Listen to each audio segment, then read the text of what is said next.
Evaluate credit card offers. Whether you're looking to expand your available credit, take out your first credit card, or transfer credit card debt to another card, you will no doubt have plenty of credit card offers from which to choose. Some of them will probably provide the kind of financial help you're looking for, while others may make a mess of your credit if you're not careful. Here are some tips for evaluating credit card offers so the card you pick eventually works for you and not the other way around. Check the interest rate. This is the thing people most typically check when they get a credit card offer, and with good reason. A high interest rate means you can end up paying a lot more than your principal. For instance, I took out a credit account with a computer company and was glad I could make a purchase I could never make in cash. The monthly payments were very low and so was the price of the PC. Great deal, I thought. However, once I started making those great low payments, I noticed the company's interest rate of around 30%. That's insane. Thanks to the interest rate and many months when I could only make the minimum payment, I will have paid about $400 on top of the original price for this computer. Convenient. Yes. Affordable. At the time. Overall a great deal. Not at all. Before you take any credit card company up on its offer, learn how much you will be charged in addition to what you actually spend. Also, note that a lot of credit cards have separate rates for cash advances. I personally have vowed never to take out cash on a credit card ever again. The rates are just too high. However, sometimes, you need to do it. Just be sure you know the kind of rate you're dealing with. Same goes for balance transfers. Read the fine print or check with customer service to see which rates apply. In short, look for a fixed, permanent, low interest rate when evaluating a card. Be aware of the rate hiking policy.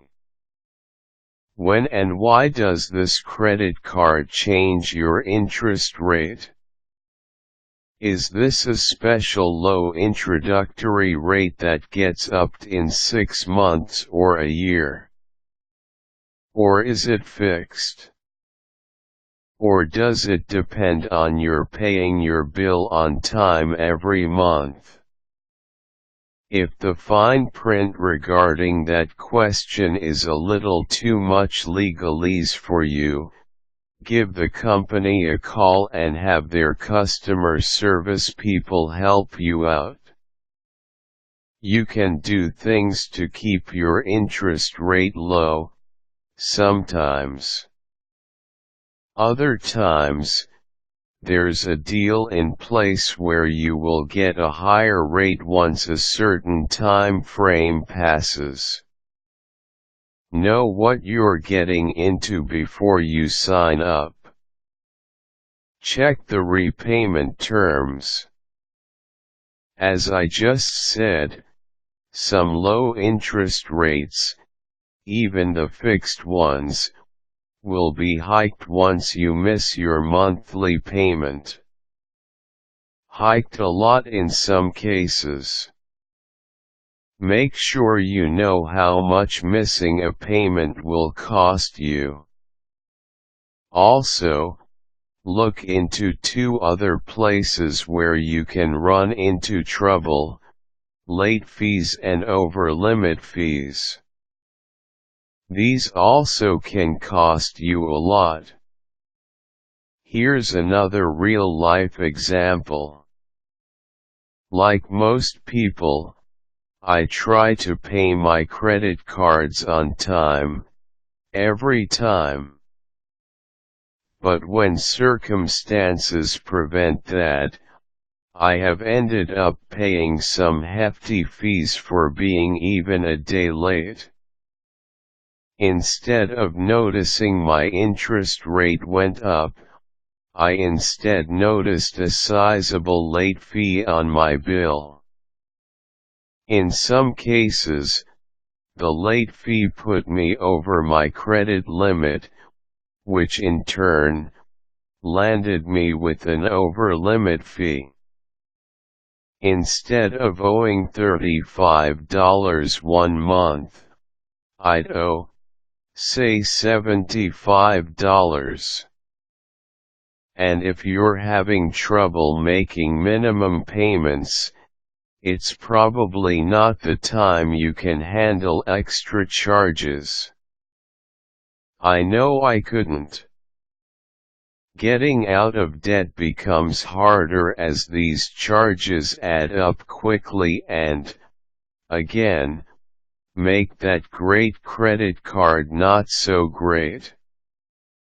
So along with finding out how missing payments or going over your limit may affect your interest rate, check what the fees are, too. Again, ask the card's customer service to help you out if the jargon is daunting. Check the balance transfer fees. One great reason to get a new credit card is to transfer a balance from a high-interest account to one where you have a low introductory rate. I did this once, and it was a breath of fresh financial air. Instead of making no headway with an over-limit card where I could barely make the monthly payment and was mainly paying interest, I was suddenly paying off principal on a very low-rate card. Be careful though, because this isn't always free. When I made the switch, I had to do it then and there when I signed on with the card over the phone. Otherwise, they were going to charge me for the transfer. The rushed nature of the transfer made the card a little less friendly for me, but, financially, it still was a great deal. So, before you accept a card's great balance transfer deal, make sure you know if there are any fees attached and if there's any difference in the interest rate they charge. Check the annual fee. Many a time I have found a great credit card offer in the mail, low fixed rate, room to transfer a balance. Pre-approved, they tell me. Great. Then I look at the stats on the included documents: $50 annual fee, $75 annual fee, $90 annual fee. If you're not on a fixed income, it might not be a big deal to have this once yearly charge stuck on your credit card bill, all other things being equal. But if you're like me, and counting your pennies, a new credit card that starts you off owing them money before you even buy anything? I take a pass. Check the annual fee before you sign on to any card. Consider the credit limit. Credit card offers are great at advertising.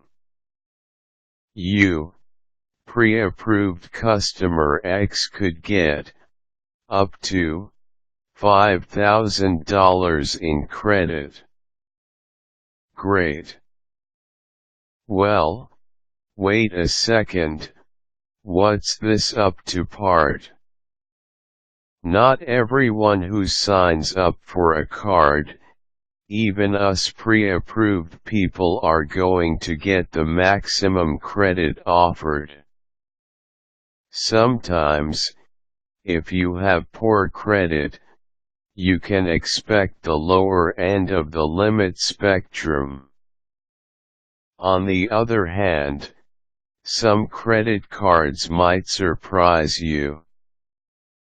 They want your money, so they're willing to extend you a larger limit. You may be able to talk to the card company before you sign on and ask what your limit might be. Or you can usually talk to a customer service representative about extending your limit once you have a card. Remember that there may be a waiting period before this is possible. Despite the bad rap they get sometimes these days, credit cards can be very useful tools offering their users financial flexibility and increased spending power. Making a credit card work for you begins with being smart about picking the right plan for your needs. Then, of course, it's all about using that card wisely. Quick tips: read the fine print, and if you still have questions, call the company's customer service line. Watch out for high interest rates and high annual fees. Useful links: State of Maryland's advice on evaluating offers, credit card advice from Oprah's Debt Diet.